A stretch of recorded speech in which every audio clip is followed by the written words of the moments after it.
Dos mujeres son asesinadas en San Cristóbal. Los cuerpos fueron encontrados camino a Ciudad Peronia.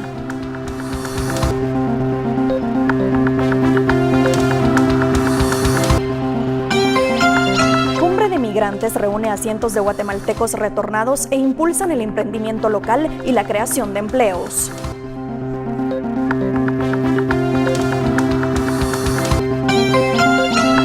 Con diferentes actividades, reconocimientos y una exposición fotográfica, Rigoberta Menchú celebra 25 años de haber recibido el Premio Nobel de la Paz.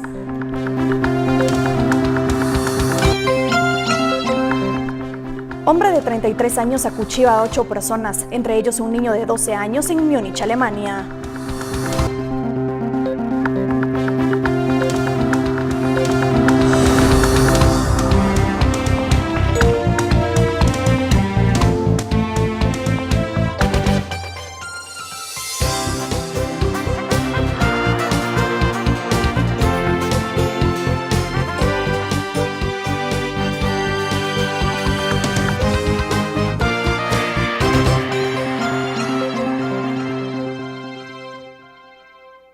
Hola, buenas noches, bienvenidos a la emisión sabatina de Noticiero Guatevisión de hoy 21 de octubre de 2017. Soy Paula Osaeta y los acompañaré en este recorrido noticioso. Iniciamos con información nacional.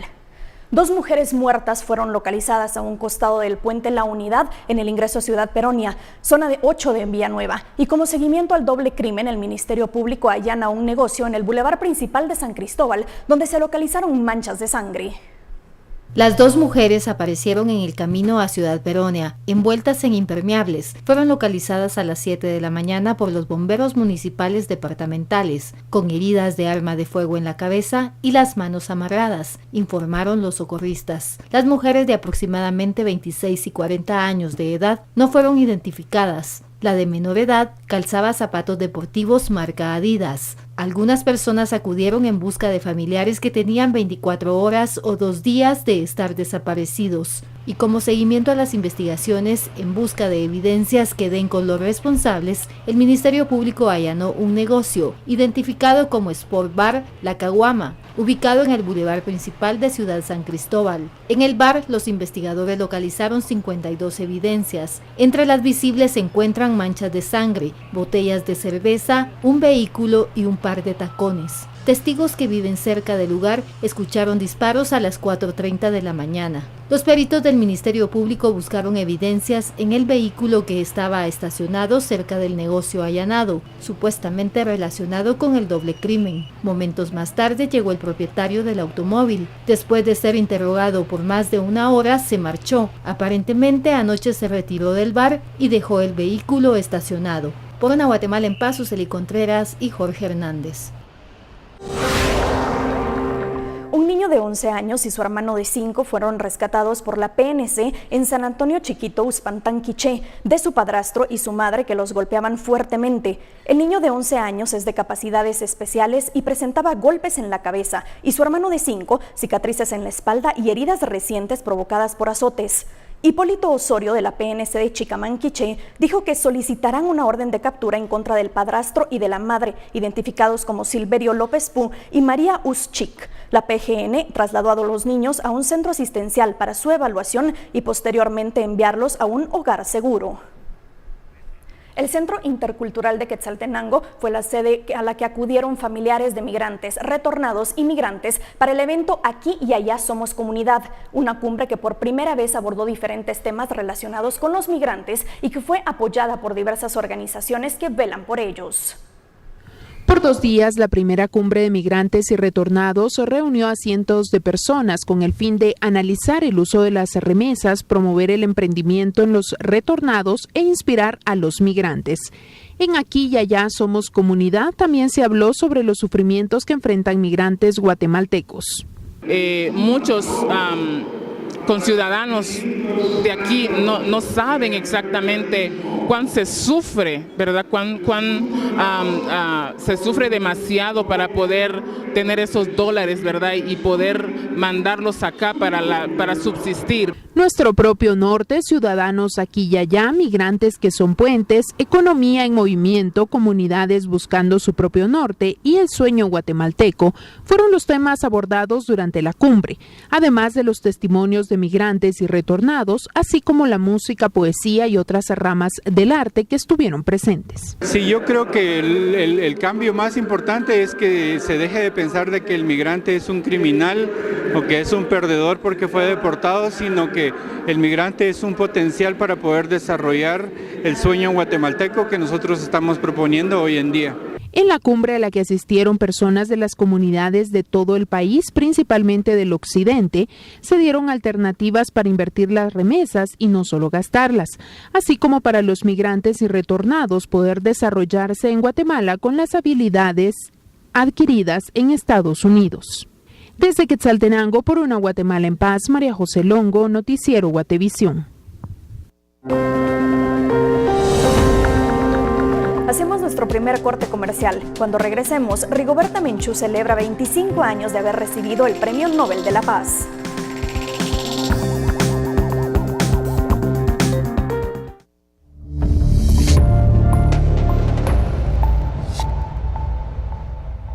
Rigoberta Menchú Tum recibió varios reconocimientos en un día de celebración por los 25 años de recibir el Premio Nobel de la Paz. Este año de homenajes alrededor del mundo concluirá el 10 de diciembre en Oslo, en el mismo salón en donde recibió esta importante distinción.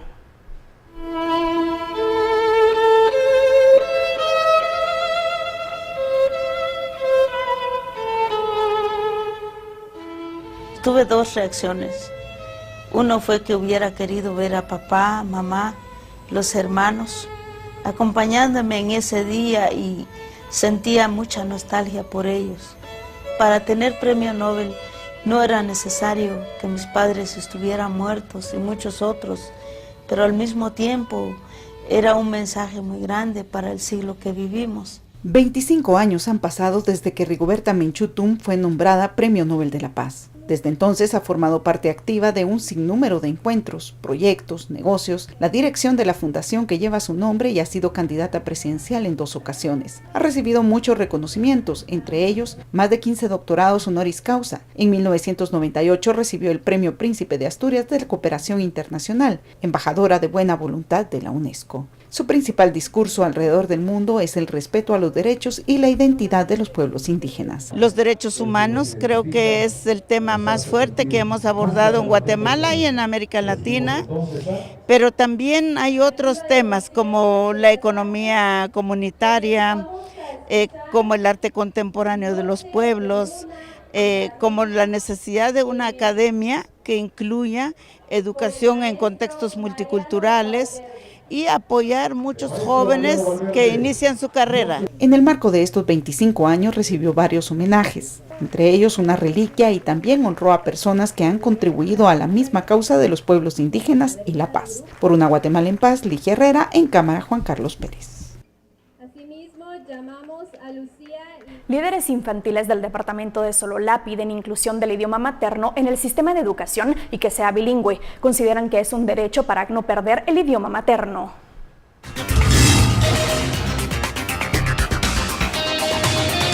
El foro denominado El Sentir de la Niñez Sololateca, donde exigieron mayor inclusión en el sistema educativo, principalmente en los niños de discapacidad y la educación bilingüe, a pesar de ser un departamento con el 96% de la población indígena y de lo que establece el currículo nacional base, no se cumple con impartir clases los idiomas maternos de los niños.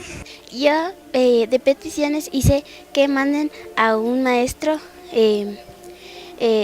personalmente algún ministerio de educación y de lengua materna, pues así podemos aprender todos el idioma maya. Como hoy del día no se están practicando los valores y por eso hay muchas delincuencias. Las principales demandas y exigencias son una educación con pertinencia cultural, sobre la educación bilingüe y la inclusión del sistema educativo de los niños con discapacidad y el nivel de discriminación en muchos centros educativos. Peticiones concretas como el que hay que ponerle atención a las escuelas y maestros de educación especial. Las autoridades educativas deben de impulsar la educación bilingüe porque la niñez sololateca tiene el derecho de recibir clases en su propio idioma, indicaron. Por una Guatemala en paz, desde Solola Ángel Julajuc, Noticiero Guatevisión. El edificio es pionero en vivienda compartida al este de Londres. Con sus 545 habitaciones ofrece espacios pequeños que los inquilinos compensan con lo que perciben como grandes valores añadidos.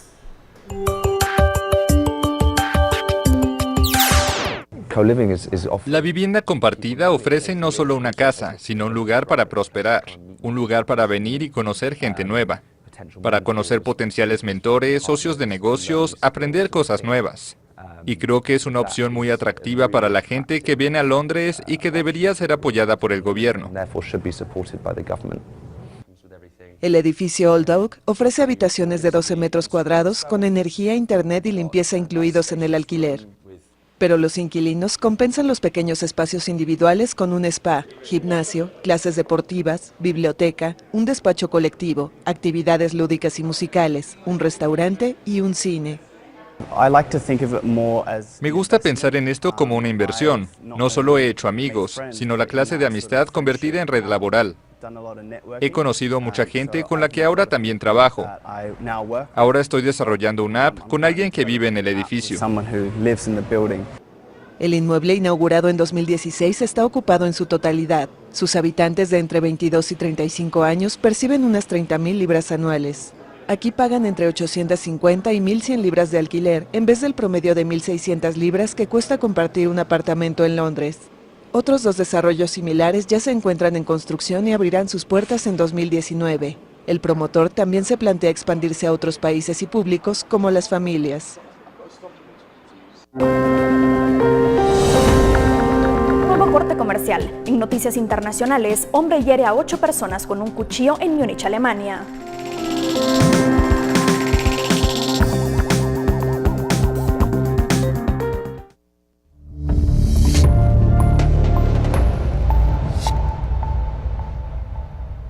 Un hombre de 33 años hirió con un cuchillo a 8 personas en 5 lugares distintos de la ciudad alemana de Múnich. Un niño de 12 años, 6 hombres y una mujer son las víctimas. Un hombre hirió el sábado a 8 personas con un cuchillo en la ciudad alemana de Múnich. El agresor fue detenido por la policía, que descarta por el momento motivaciones terroristas. El sujeto de 33 años era conocido por las autoridades por hechos de violencia, robo y parece sufrir trastornos psíquicos. El hombre guardó silencio ante los policías, por lo que su móvil sigue siendo una incógnita. Entre los heridos hay un niño de 12 años, una mujer italiana y una rumana. En la serie especial Puros Cuentos Saludables, hoy hablamos de la amistad, ya que es una de las relaciones más importantes en la vida, por lo que es necesario desde temprana edad diferenciar a quiénes son amigos y quiénes no lo son.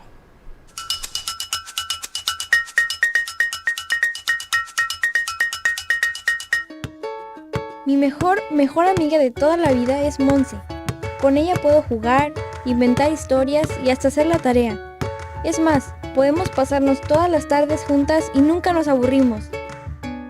Bueno, la verdad es que a veces ella sí me aburre un poco, porque se la pasa hablando de lo que le gusta, de los lugares que visitó con sus papás y de sus sueños. Y yo me dedico a escucharla, porque eso es lo que hacen las amigas. Una ocasión, quise contarle que había ido al cine con mis papás, pero ella me gritó: «¡Cállate, que no me dejas hablar!» y se fue sin despedirse. Me sentí muy mal, y todavía me sentí peor cuando Juan, mi vecino, se acercó a decirme: «Oye, ¿no te habló muy feo? No deberías dejarte».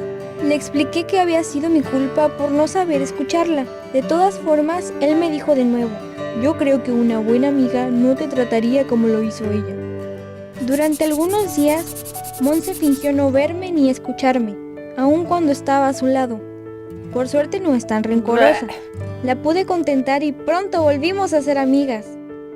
Eso sí, cuando intercambiábamos lápices siempre me daba los peores, o tomaba mi comida sin darme de la suya, y no me escuchaba.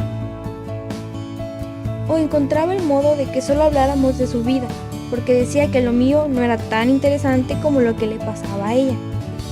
Una ocasión, nos dejaron mucha tarea, y Monse me ordenó que le hiciera la suya, según ella, porque yo soy muy cuidadosa y me sale mejor. Yo le respondí que no podía. Además, cada quien debe hacer sus trabajos.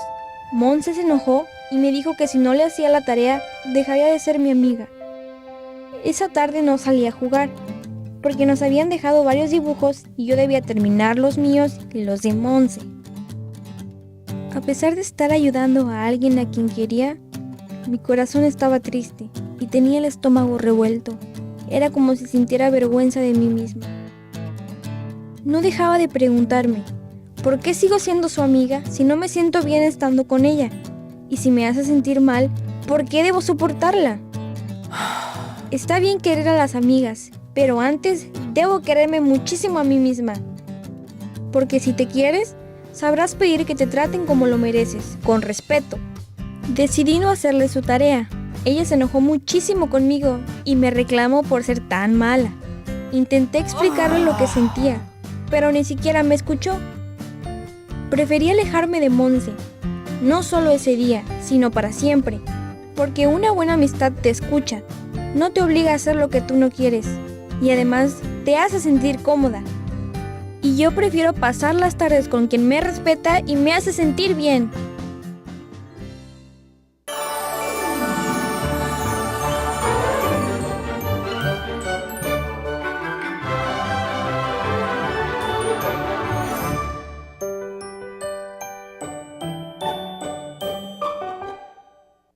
Guías de la comunidad de San Juan del Obispo nos muestran el lugar conocido como el Cipresón. La idea del proyecto es promover el trabajo de la comunidad entre arte, cultura y belleza natural.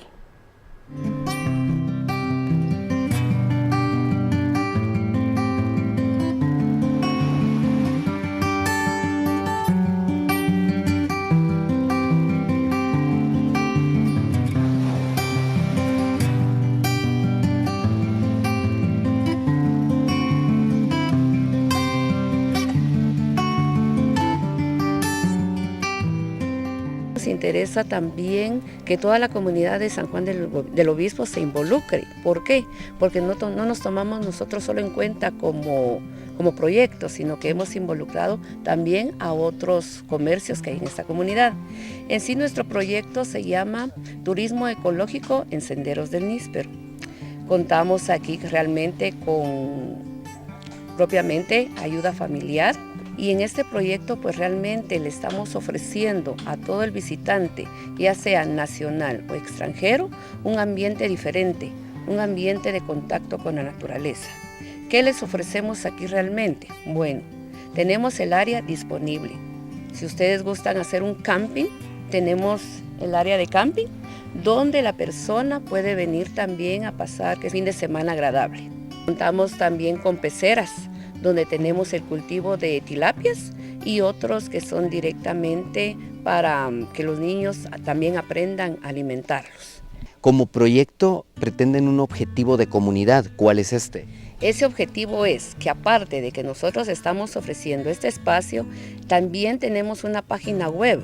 En esa página web también nosotros hemos involucrado a los artesanos, por ejemplo, chocolatería, herrería, cerámica, dulcería, madera. Y de todos ellos ustedes en la página web pueden dar a conocer, pueden aprender, conocer qué estamos haciendo, porque eso también los estamos involucrando, porque es comunidad, es desarrollo en comunidad. Estamos hablando de que toda la comunidad participe y que al final pues todos salgamos beneficiados. No estamos viendo nada negativo ni discriminación, sino que todos nos unamos como sanjuaneros y que podamos presentar todo lo que ofrecemos a nivel nacional e internacional. Hablemos acerca del cultivo del árbol del níspero. Temporada adecuada, meses en que se obtiene la cosecha. Para el cultivo lo único que se necesita son las semillas del níspero. Las semillas del níspero que se obtienen del fruto, se entierran se hace un semillero. Luego que se ha hecho el semillero, pues ya salen las plantitas y se espera que crezcan siquiera unos 2-3 metros y luego se injerta. Ya que está injertado, pues entonces se busca un árbol idóneo para el injerto. Y ya colocado el injerto, pues hay que esperar unos 3-4 años para que siga creciendo el injerto para dar la primera cosecha. Empieza cuando empiezan las primeras lluvias, junio, julio, ya empiezan a florear.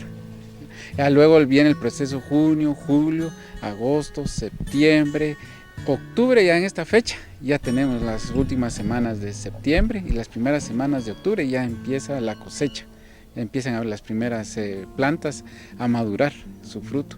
Entonces pasa septiembre, octubre, noviembre, diciembre y a veces partes de enero y febrero. Tengo conocimiento que hay un cuidado especial para cortar el fruto. Porque no se puede tocar el fruto, no se debe rayar, ¿sí? Porque también tiene su técnica para cortar. Si usted lo toma del fruto, ¿sí? Se raya, ¿ya? Entonces tenemos que tener lo del tronquito para cortarlo, ¿sí? Por eso es que a las personas que nos visitan les explicamos cómo se debe de cortar para que le dure más el fruto, porque si se golpea, se raya, o uno mismo lo golpea, es imposible que le dure 2-3 días, se pone enero muy rápido. Es una fruta muy delicada que tiene que tener mucho cuidado al momento de cortar, al momento de colocarlo en el lugar apropiado para guardarlo y al momento también de trasladar.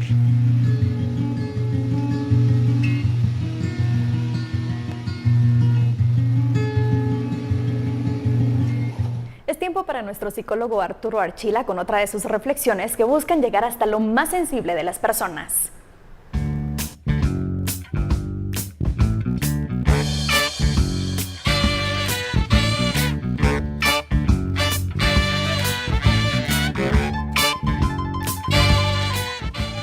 No hay nada permanente. Sin embargo, en el pensamiento, los cambios son equiparables a pérdida y sufrimiento. Damos por sentado, sin ponerlo en tela de juicio, que la permanencia inventada por el pensamiento es totalmente segura. La mayoría vivimos según lo planeado. Pasamos la juventud educándonos. Luego buscamos trabajo. Conocemos a alguien, nos casamos y tenemos hijos. Procuramos tener éxito en lo que hacemos e intentamos realizar nuestros sueños. Nuestra vida es en realidad monótona, mezquina y repetitiva, desperdiciada en la persecución de lo banal, porque al parecer no conocemos nada mejor. Si contemplamos nuestra vida, veremos claramente cuántas tareas sin importancia acumulamos, superfluas unas y otras con el nombre de responsabilidad. No vivimos la vida, sino que la vida social que hemos inventado nos vive, hasta que nos consume. La vida imaginaria tiene su propio impulso, nos lleva y nos trae. A veces tenemos atisbos de conciencia que nos permite darnos cuenta del desperdicio de vida y nos angustiamos y nos da miedo. Pero es algo que solo nos dura hasta el desayuno y luego regresamos a lo mismo. Queremos liberarnos, cambiar nuestra vida, pero no le conferimos toda la energía ni la pasión necesaria. Al parecer, solo aquellos que conocen la fragilidad y la impermanencia de la vida comprenden que la vida se cambia ya, en cada instante y en cada acción.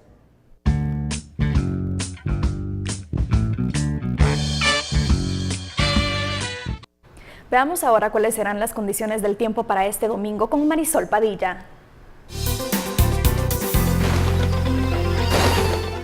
Muy buenas noches, amigos televidentes. Estas son las condiciones del clima para mañana domingo sobre territorio nacional. Predominan las lluvias al finalizar la tarde y comenzar la noche. Comenzamos ya en una transición a la época fría. Vamos a comenzar a tener los efectos de frentes fríos hacia finales del mes de octubre. Las temperaturas máximas y mínimas. Ciudad de Guatemala podría subir a los 24 grados centígrados, al igual que Huehuetenango y el departamento de Zacatepeques. Sololá con 19. San Marcos entre los 11 y los 19 grados. Una máxima de 18 para Totonicapán, de 20 grados para el departamento de Quetzaltenango. En las temperaturas en la costa sur, la mínima entre los 21 a 23 grados centígrados en Retaluleu, Suchitepeques y Escuintla, la máxima al mediodía entre los 31 a 32. Santa Rosa se mantendrá entre los 18 a los 29 grados, una máxima de 32 para el Progreso, Chiquimula y Zacapa, de 25 grados para el departamento de Jalapa. Jutiapa podría subir a los 29, Petén a los 30, 22 como máxima en Quiché y Alta Verapaz, Baja Verapaz con 29 y el departamento de Izabal una mínima de 24 y una máxima de 29 grados centígrados. En los próximos 3 días, este es el pronóstico del clima para la ciudad de Guatemala. Del domingo al martes predominan los cielos parcialmente nublados con tendencia a lluvia al finalizar la tarde o comenzar la noche. La temperatura entre los 24 a 25 grados centígrados al mediodía con luz solar. desde las 5:54. Esto mañana domingo. Que tenga usted una excelente noche. Gracias por su preferencia con nosotros. Soy Paula Osaeta y les deseo una feliz noche. Ahora los dejo con mis compañeros de la redacción que a través de Panorama Político les tienen un análisis de lo más importante de esta semana.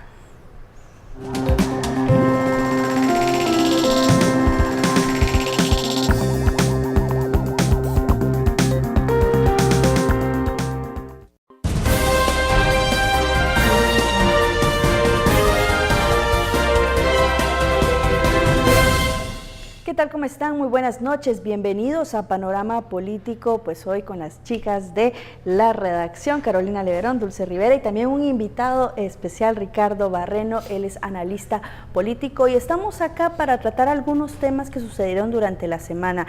Ya para ustedes no es nuevo la intención que tiene el gobierno de la República de expulsar a Iván Velázquez, jefe de la CICIG de nuestro país, una decisión que se había logrado contener por algunos días, sin embargo, esta semana pudimos observar cómo desde Cancillería le hacían de nuevo un ultimátum al jefe de CICIG, algo que enmendó la Corte de Constitucionalidad a lo largo de los días y pues que tuvo que hacer al ministerio retractarse de esta situación. A ver, ¿cómo podemos dar esta lectura o qué lectura podemos dar a este asunto? ¿Sí se trataba como esa continuidad de la estrategia que tenía el gobierno de la República respecto contra Iván Velázquez? Sin duda esta decisión del presidente Jimmy Morales ha tenido repercusiones tanto políticas, hemos visto económicamente recientemente y a nivel social.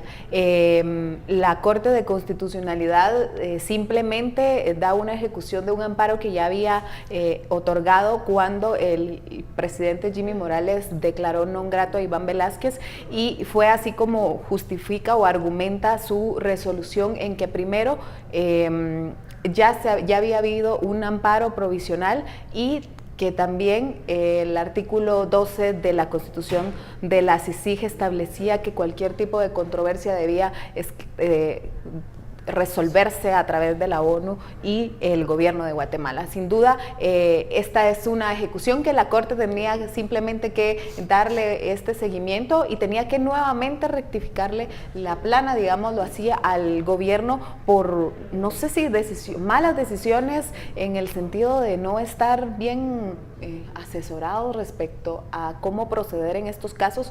Se notificó al comisionado de la renovación de su visa, sin embargo, se le hace al mismo tiempo esta advertencia de no inmiscuirse en asuntos nacionales o de país. Sí creo que es una mala decisión nuevamente del gobierno y que se refleja en esta decisión de la Corte. Quizá no es que estén mal asesorados, sino que ya es una línea del gobierno venir y atacar de esta forma la labor que ha realizado la CICIG, y es que no es la primera vez que ocurre. Esto ya es una constante y al final vemos desde la declaración del non grato cómo es que el mismo gobierno ha tratado de ponerle zancadilla a Iván Velázquez. Lo de la visa era un desgaste innecesario, realmente era algo de trámite y que además también por el acuerdo de CICIG no era algo tan dependiente que estuviera vigente. En todo caso, es un mensaje que está enviando el gobierno de la República en contra de Iván Velázquez, en contra de esa labor que se ha desempeñado y que al parecer esa molestia continúa ahí por los casos personales que le han afectado al mismo presidente de la República, no solo de sus familiares, sino también ahora el caso de él, que dos antejuicios promovidos, por ejemplo, el caso de financiamiento electoral ilícito y también el caso de haber recibido un bono militar. Entonces, creo que no es que ellos estén mal asesorados o que ellos no sepan lo que hacen, es que ellos tienen bien definido y es una lucha en contra de la CICIG que está emprendiendo el mismo gobierno desde diferentes autoridades que se prestan para ello. Y una prueba de ellas, la misma ministra de Relaciones Exteriores y la vicecanciller, que tiene vínculos muy cercanos con el jefe de bancada de FCN y ahora actual secretario general, Javier Hernández. Bien, yo creo que hay varios temas aquí que vale la pena mencionar. Primero, indudablemente un pulso político entre la CICIG, entre el organismo ejecutivo y particularicémoslo en el presidente de la República. Desafortunadamente ese pulso político siempre tiende a desgastar y a ver afectada a la ciudadanía, porque no encuentra a la ciudadanía los mecanismos a través del cual puede confiar en las instituciones y garantizar o promover o procurar que a través de esas instituciones sus necesidades sean resueltas. Entonces, indudablemente este pulso político, el perdedor siempre va a ser la ciudadanía, ¿no? Creo que es lo primero que tenemos que mencionar. Lo segundo, yo sí discreparía un poco, me parece que si recordamos un poco a cómo fue que Jimmy Morales intentó construir su gabinete y su equipo de trabajo, fue una tarea tan compleja, tan complicada, porque de pronto nadie quería sumarse a ese esfuerzo. No encontraban en Jimmy Morales aquel liderazgo a través del cual pudieran hacer mover la maquinaria institucional hacia el camino adecuado, digamos. No había confianza, si lo ponemos en esos términos. Entonces, al final de cuentas, lo que estábamos viendo era que no había capacidad de cohesión, no había capacidad de atender las necesidades de todos los del equipo de trabajo. Lo que estamos viendo hoy por hoy en el gobierno de Jimmy Morales es, por un lado, una poca capacidad, ya sea de asesoría o de atender a esa asesoría. Yo sí dejaría en tela de duda ello, porque por ahí se escuchan algunos rumores que Jimmy Morales lo que ha comenzado a hacer es a articularse alrededor de su rosca política y ha dejado, por un lado, de desatender las sugerencias o recomendaciones de su gabinete de trabajo. Mirémoslo con algo tan sencillo. Cuando renuncia o presenta su carta de renuncia la ministra de Trabajo, el ministro de Finanzas y el de Gobernación, una de las primeras cosas que ellos señalan es que renuncian porque ya no ven que se puede trabajar en conjunto. Entonces, eso me parece que es un indicador a considerar.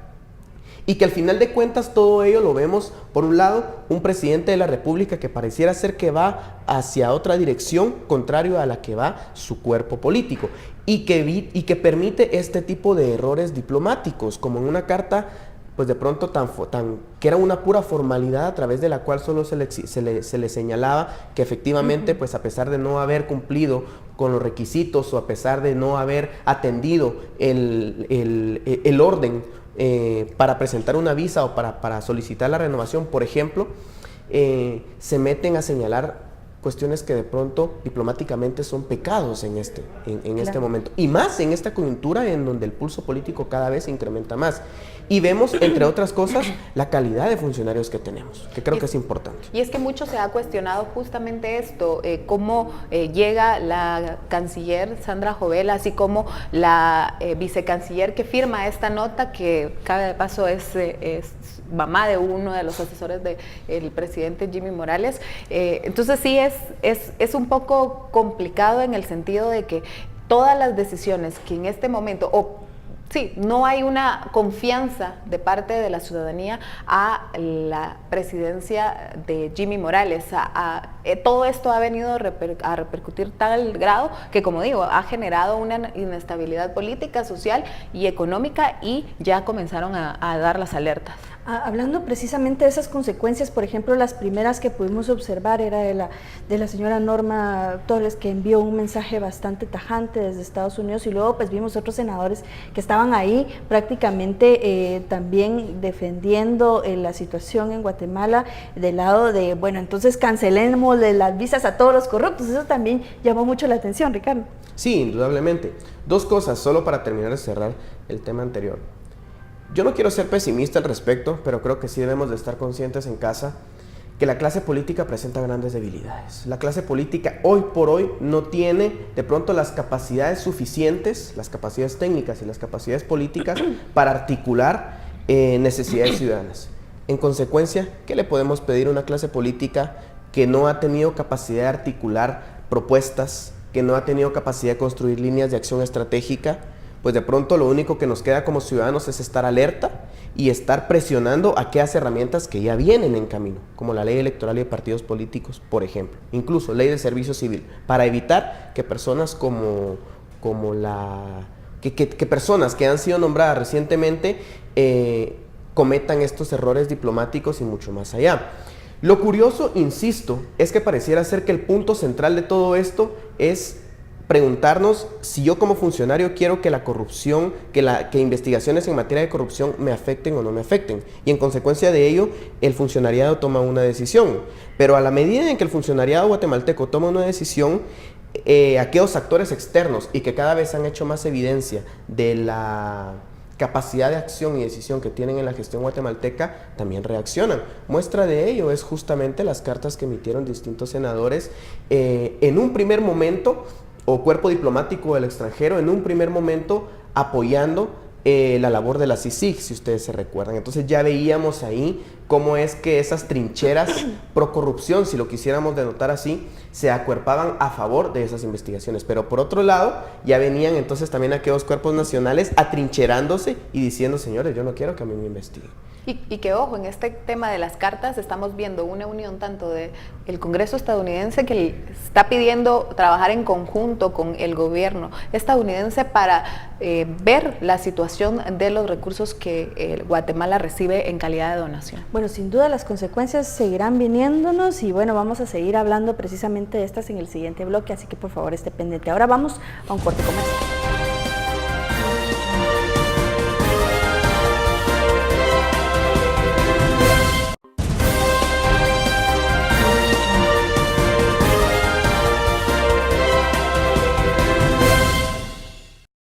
Seguimos acá en Panorama Político, hablábamos un poco sobre esta situación, este estira y encoge que tiene el gobierno de la República en contra de Iván Velázquez, jefe de la CICIG.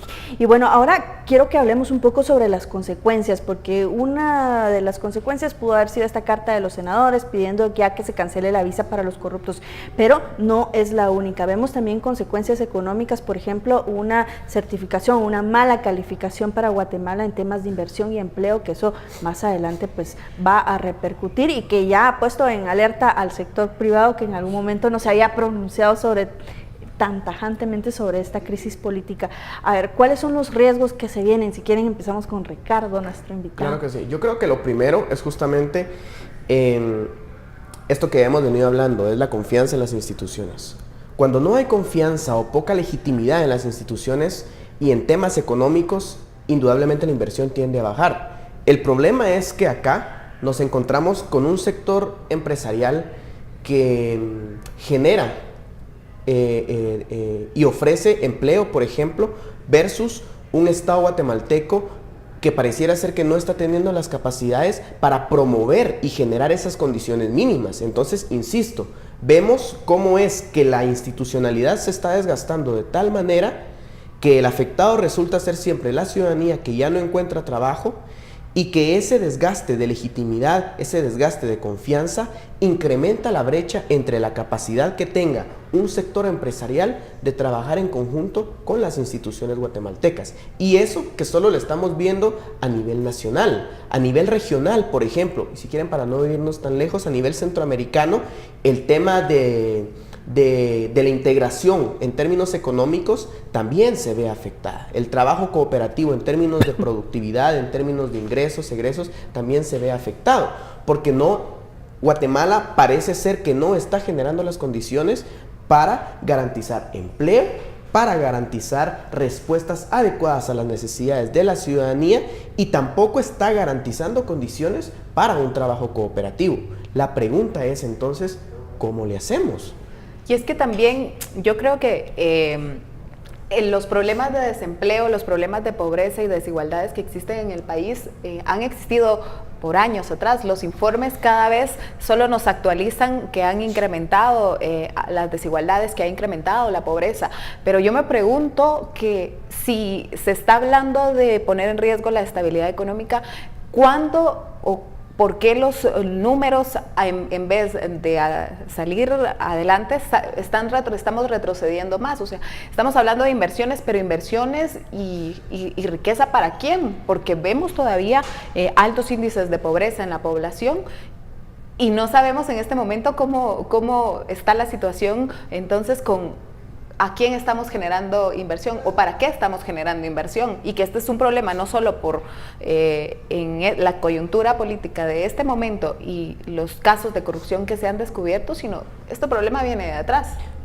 Sí, pero también el momento y que el mismo gobierno no pueda poner un escenario de garantía también para las empresas, que es lo que deberían de hacer, porque el Estado no va a generar empleos, lo que va a generar empleos son las empresas que deben invertir. pero si no tienen ese escenario o no tienen esas facilidades, por ejemplo, de garantizar una estabilidad política, de garantizar, por ejemplo, seguridad, porque también vemos que el tema de las extorsiones y de la inseguridad en el país, de la violencia, afecta también al final de cuentas las inversiones.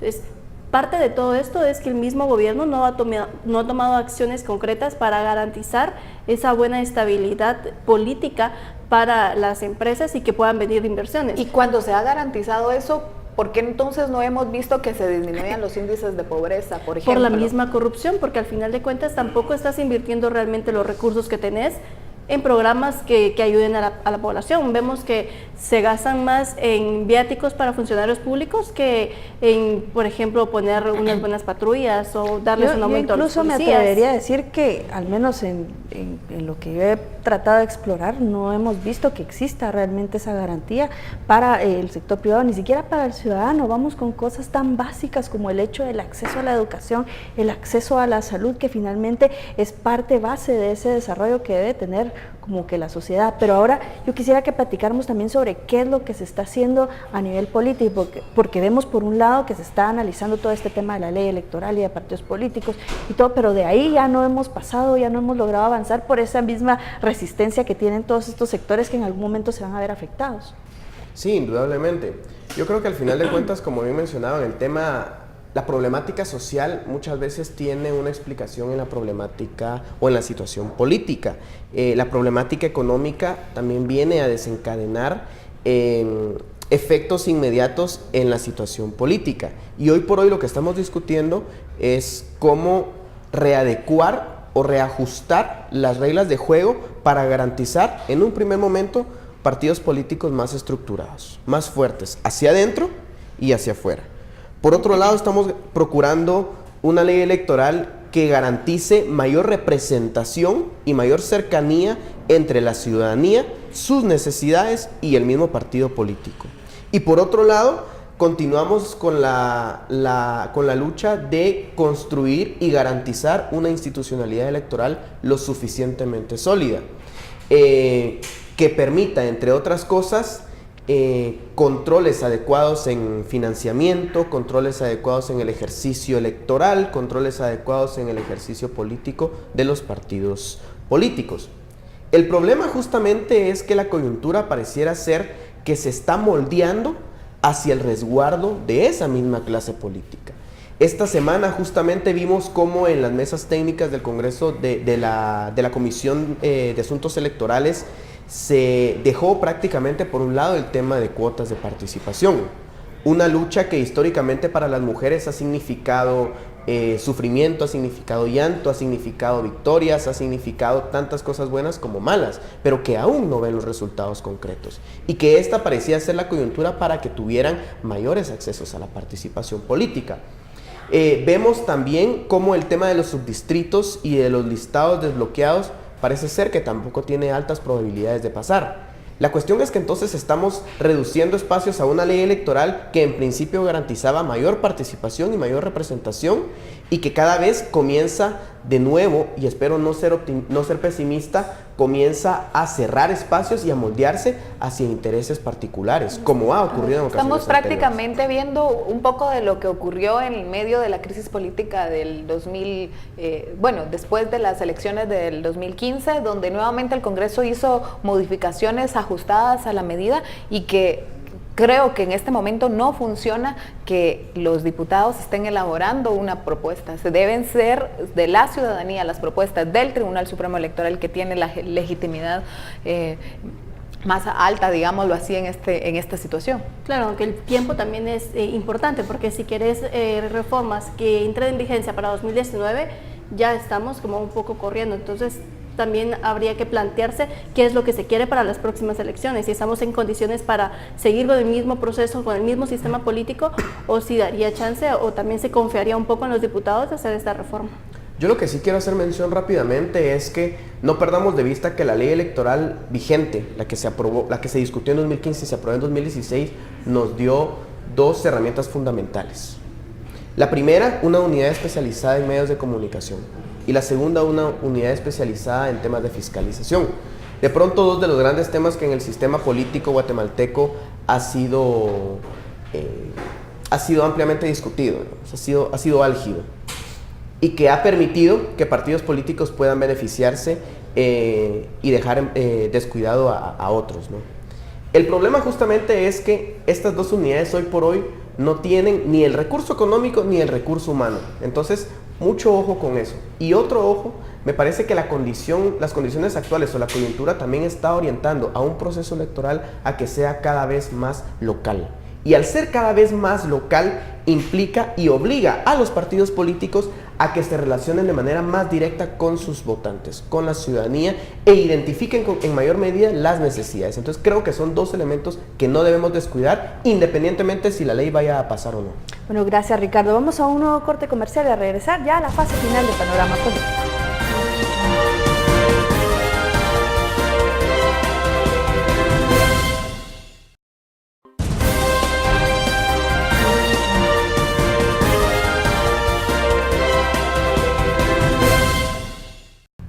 Bueno, ya seguimos acá con la parte final de Panorama Político. Hablábamos sobre esta situación de los partidos, sobre todo lo que ha sucedido y sobre la gran necesidad que hay de cambiar las reglas del juego en cuanto a lo político partidista. Y ahora vamos a hablar de otro tema que quizá pareciera distinto, pero no está tan alejado, y me voy al caso de Byron Lima. ¿Y por qué digo que pareciera distinto? Porque estamos hablando del sistema penitenciario, de cárceles, de reclusos, pero también tiene que ver porque esta otra estructura oscura servía también como operador de partido político patriota, algo que tampoco se aleja de la forma de operar de los otros partidos, sobre todo también poderes muy locales que trabajan muy de la mano con el narcotráfico. Ricardo, ¿cómo podemos analizar este financiamiento tan oscuro? Porque finalmente no deja de ser algún tipo de financiamiento o apoyo a un partido político.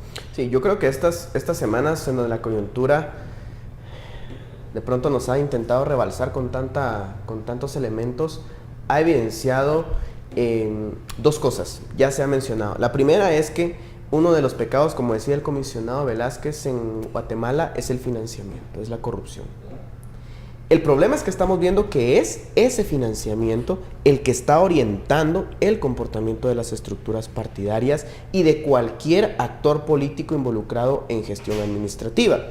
Y vuelvo a insistir, algo que me preocupa, es que en medio de toda esta dinámica siempre resulta ser la ciudadanía la damnificada. Recordemos, aunque con tristeza, lo que sucede en Casa Hogar, por ejemplo, hace ya algunos meses. Hogar Seguro, perdón. Lo que sucedió también con los amotinamientos en el sistema penitenciario, me parece que fue en Gaviotas, y donde evidencia que ese desorden administrativo tiene repercusiones en la calidad de las personas, en la calidad de garantizar mínimos de acción democrática, tanto para la ciudadanía como para las instituciones.